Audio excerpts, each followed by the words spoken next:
ನಮಸ್ಕಾರ, ನನ್ನ ಹೆಸರು Priya. Welcome to our log.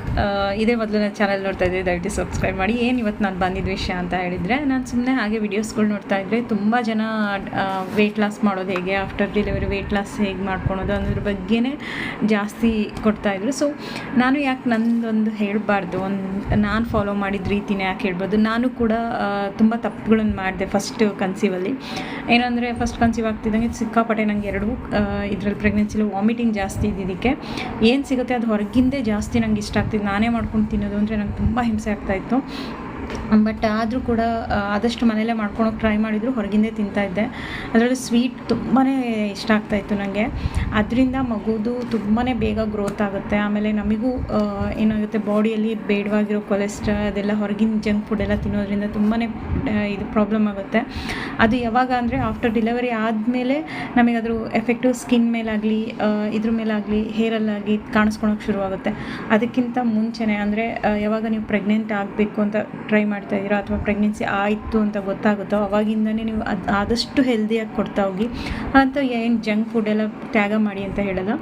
ವೀಕಲ್ಲಿ ಒಂದು ದಿವಸ ಸಂಡೇ ಸ್ಯಾಟರ್ಡೆ ಇದು ನಾನು ಏನಾದರೂ ತಿನ್ಬೋದು ಅನ್ನೋ ಥರ ನಿಮ್ಮ ಮೈಂಡ್ ಸೆಟ್ಟನ್ನು ನೀವು ಮಾಡಿಕೊಂಡ್ರೆ ಇನ್ನು ವೀಕ್ ಪೂರ್ತಿ ನಾನು ಓನ್ಲಿ ಹೆಲ್ದಿ ಫುಡ್ ತಿಂತೀನಿ ಅನ್ನೋ ರೀತಿಯಲ್ಲಿ ನೀವು ರೆಡಿ ಆದರೆ ನೀವು ಡೆಲಿವರಿ ಆದಮೇಲೂ ಕೂಡ ನಿಮ್ಮ ವೆಯ್ಟ್ ಹೇಗಿದೆಯೋ ಹಾಗೇ ಇರುತ್ತೆ. ಏನಿಲ್ಲ, ಸಿಂಪಲ್ ಟಿಪ್ಸ್ ಏನಪ್ಪ ಅಂದರೆ, ನಿಮ್ಮ ಮಗು ಯಾವಾಗ ನೀವು ಫೀಡಿಂಗ್ ಮಾಡೋರ್ಗು ಅಂದರೆ 6 ಮಂತ್ಸ್ವರೆಗೂ, ಆಫ್ಟರ್ 6 ಮಂತ್ಸ್ ನೀವು ಹೊರಗಿಂದ ಫುಡ್ ಕೊಡೋಕ್ಕೆ ಶುರು ಮಾಡ್ತೀರಲ್ಲ, ಆವಾಗ ನಿಮ್ಮ ನಾರ್ಮಲ್ ಸ್ಕಿನ್ ಟೋನು ಬರುತ್ತೆ, ನಿಮ್ಮ ಹೇರು ಗ್ರೋ ಆಗೋಕ್ಕೆ ಶುರು ಬರುತ್ತೆ. ಅಲ್ಲಿವರೆಗೂ ಹೇರ್ ಫಾಲ್ ಆಗೋದು, ಸ್ಕಿನ್ನಲ್ಲಿ ಡ್ಯಾಮೇಜಸ್ ಆಗೋದು, ಪಿಂಪಲ್ ಆಗೋದು ಆಗ್ತಾನೆ ಇರುತ್ತೆ. ಯಾಕಂದರೆ ಮಗುಗೆ ಆಲ್ಮೋಸ್ಟ್ ಎಲ್ಲ ಕ್ಯಾಲ್ಶಿಯಮ್ ಎಲ್ಲದು ಮಗುವೇ ಹೀರ್ಕೊಳೋದ್ರಿಂದ ನಮಗೆ ಆ ಪ್ರಾಬ್ಲಮ್ ಆಗೇ ಆಗುತ್ತೆ. ಸೊ ಅದಕ್ಕೋಸ್ಕರ ಅದ್ರ ಬಗ್ಗೆ ತಲೆ ಕೆಡಿಸ್ಕೊಂಬಿಡಿ 6 ಮಂತ್ಸ್ವರೆಗೂ. ಆಫ್ಟರ್ 6 ಮಂತ್ಸು ಏನಿಲ್ಲ, ನೀವು ಆದಷ್ಟು ಏನು ಅಂದರೆ ನಿಮ್ಮ ಮಗುಗೆ ನೀವೇ ಊಟ ಮಾಡಿಸಿ. ಬೇರೆಯವ್ರಿಗೆ ಯಾವುದೇ ಕಾರಣಕ್ಕೂ ಆ ಚಾನ್ಸ್ ಕೊಡಬೇಡಿ.